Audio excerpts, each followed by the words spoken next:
Welcome back to New Rockstars. It's me, MT, and with Multiverse of Madness fast approaching with Elizabeth Olsen's Scarlet Witch playing a monumental role in this dark chapter of the MCU, we here at New Rockstars thought it was a good time to revisit the darkest chapter of the MCU, the Darkhold. First seen in the hands of Harkness in one of the darkest cinematic chapters of the MCU, WandaVision. In particular, this page on the right that supposedly details the darker doom for the MCU through Wanda Maximoff's transformation into the Scarlet Witch. And since the newest Multiverse of Madness trailer seems to directly mention this Darkhold page, specifically with this Scarlet Witch inspired altar behind a leaping America Chavez, I think it's well past time to take another dive as to what this foreboding Scarlet Witch symbol means in the MCU's Dark Book of the Damned, and what it could possibly mean for the MCU as a whole. So let's go ahead and take a look at what's in this book by reading Rainbow Nerd Babies. Okay, so this Darkhold page on the right here is clearly depicting a crowned female figure, very much implied to be the Scarlet Witch, as this crowned figure's body is positioned very much like the Scarlet Witch was during Wanda's prophetic vision of her future self when she was first exposed to the Mind Stone of Loki's scepter by Hydra. But what people don't really want to talk about is what is behind this image of the Scarlet Witch. Because this, my beautiful nerd babies, to me seems exactly what the Wicked Witch of the best, Agatha Harkness, was reading to Wanda in WandaVision.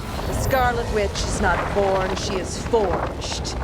She has no coven, no need for incantation. Now, the most important thing that Agatha mentions here is that the Scarlet Witch is not born, she is forged. That right there is what I believe that this page is talking about. And the reason why I think this is because this weird shape or image behind this Darkhold Scarlet Witch is the super popular piece of sacred geometry called Metatron's Cube. Now, if you don't already know, sacred geometry is the spiritual study of how the entire universe, from microscopic to galactic scales, seems to follow a secret law of physical shapes and patterns. You know, like for example, how the spiraling nature of sunflowers and Nautilus mollusks imitate the golden ratio of Fibonacci, and how this golden ratio seems to form the cornerstone of many famous designs throughout history, like Da Vinci's Mona Lisa and the pyramids of Giza. Hell, even the human face imitates the golden ratio, which is kind of wild. So basically, the study of sacred geometry is essentially the study of the source code shapes that make up the blueprint of all creation. And in Judaic texts, the figure Metatron was actually an angel from heaven, specifically in charge of monitoring the flow of cosmic energies from the divine God into the mortal universe of man, with this symbol of Metatron's cube being the physical representation of the very building blocks of the universe. The universe's matrix code, if you will. And with the Scarlet Witch's cosmic role as a reality-altering being of potentially apocalyptic proportions, this comparison is completely appropriate, as the Scarlet Witch is essentially the MCU's Metatron. And this is because within this strange multi-line design of Metatron's cube can be found all 5 fundamental shapes that have been observed to make up our reality according to the tenets of sacred geometry. And these shapes are known as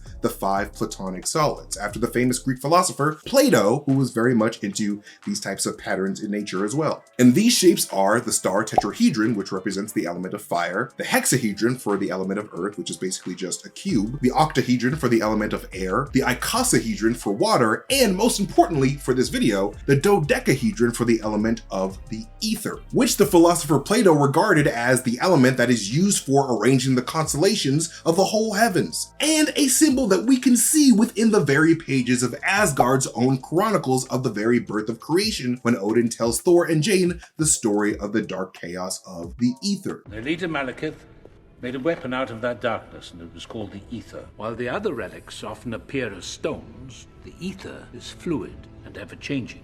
It changes matter into dark matter. So this all being said, the Platonic solids of Metatron's cube are super significant in this Darkhold page here, because much like the Platonic solids represent core aspects of our reality in real life, Scarlet Witch's Metatron's cube in the Darkhold appears to represent the 6 infinity energies of the MCU. In particular, with the use of the circles surrounding the cube's perimeter, because in Metatron's cube there's a total of 6 circles. But specifically, this Darkhold page is telling how one day the Scarlet Witch will be able to affect every single aspect of reality, like some type of hot living European Infinity Gauntlet. Because while 4 of the circles surrounding the Scarlet Witch's torso in the Darkhold seem to represent the time, power, soul, and space singularities of the MCU, I am of the belief that the huge circle surrounding the Scarlet Witch's head, and therefore mind, is represented of the Mind Stone singularity that now lives inside of Wanda after the tragic events of Infinity War, when Scarlet Witch had to kill the Vision by absorbing the Infinity Stone energies. With the Scarlet Witch herself and her chaotic hair in the Darkhold representing the 6th less predictable dark element of chaos. With this chaotic hair design even briefly being seen within the Marvel Studios logo of the Multiverse of Madness trailer. This entire Darkhold page is supposed to symbolize Wanda now having the power to affect all of reality with the specific combination of red Reality Stone energies and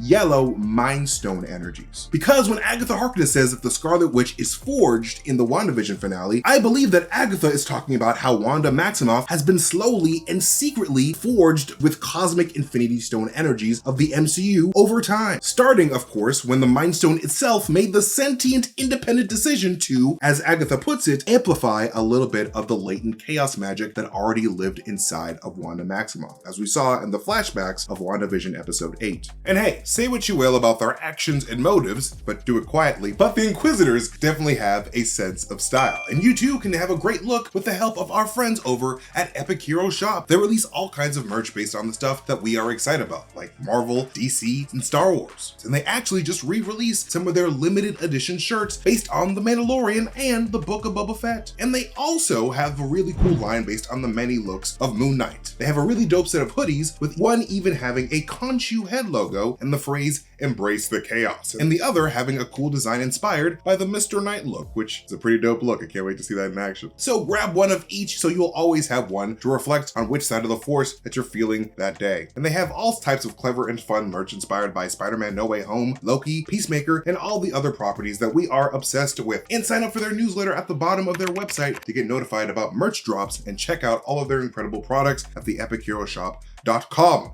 Be your own hero. It was after this interaction with the Mind Stone that Wanda was granted full control of her chaos magic abilities, all thanks to that sneaky sentient Mind Stone, a sentient Infinity Stone that would, of course, also sneakily create Ultron for the express purpose of having Ultron create a physical body for the Mind Stone through the birth of Vision, you know, the second Tony and Bruce stopped being dweeby science nerds for like 2 seconds to go talk to some girls. Big mistake. Never go talk to some girls when there's science to be done.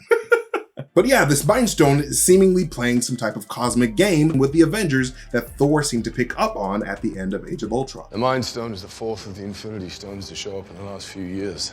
It's not a coincidence. Someone has been playing an intricate game and has made pawns of us. And this, of course, is extremely crucial because without Ultron creating the Vision, Wanda would not have been forced into the next step into her cosmic Infinity Stone forgery, which is when she absorbed an absolute shit ton of yellow Mind Stone energy into her body, no longer making her just the queen of red chaos energy, but also a yellow Mind Stone energy manipulator, giving her the vital Infinity Stone ingredient that she needed to be able to manipulate and rewrite all of Westview on a molecular level and resurrect a Vision who was tucked away inside of her being. Because again, Vision is pretty much nothing but the Mind Stone inside a vibranium housing. So when the Scarlet Witch absorbed all that Mind Stone energy at the end of Infinity War, she saved Vision inside of her body, along with all that Mind Stone energy that is now a part of her. As far as I can see in the MCU, the yellow Mind Stone singularity appears to be both capable of being a self-sustaining electrical power source for the Vision, as well as an insanely powerful Infinity Stone singularity of atomic mastery, with both Vision and Electro being able to phase through and manipulate solid matter through the manipulation of electrons. Which leads me to believe that the Mind Stone is truly the infinity singularity of all atoms and molecules and matter in the MCU, which is in direct contrast to Wanda Maximoff's red chaos magic of darkness, which appears to turn regular matter, like say Wanda's hands in the WandaVision finale, into dark matter. Much like Odin described, the red Reality Stone singularity was capable of doing in this scene in Thor 2.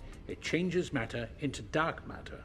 It seeks out host bodies, drawing strength from their life force. Because if chaos magic can turn matter into dark matter, that's basically just a pencil eraser that erases matter. But once Wanda Maximoff got the metaphorical pencil lead of the Mind Stone, her mind could now draw reality as she saw fit on the Mind Stone's atomic level. And this would explain why Wanda was now able to rewrite the molecular makeup of Westview, Monica Rambeau's clothes, and even Monica Rambeau herself. It was due to Wanda using her Mind Stone magic to repurpose how matter is organized. So to wrap it all up, Scarlet Witch's entry in the Darkhold is basically just telling us of the true scary potential of Wanda Maximoff as a type of living nexus of Infinity Stone energy, especially now that she's been crowned by the cosmos at the end of WandaVision, just like an Infinity Gauntlet, a hot European Infinity Gauntlet. But that is what I believe that this Darkhold page has been trying to tell us since WandaVision last year. But let us know what you guys think in the comment section below, my beautiful nerd babies. You can follow me at MasterTainment if you want to see me tweet some really weird shit. You can follow New Rockstars wherever we are on social media. And don't forget to hit up newrockstarsmerch.com. We got really cool Moon Knight hoodies, by the way, so check those out. Thank you guys so much for spending time with me. I love you guys so much, and I'll see you guys later. Goodbye.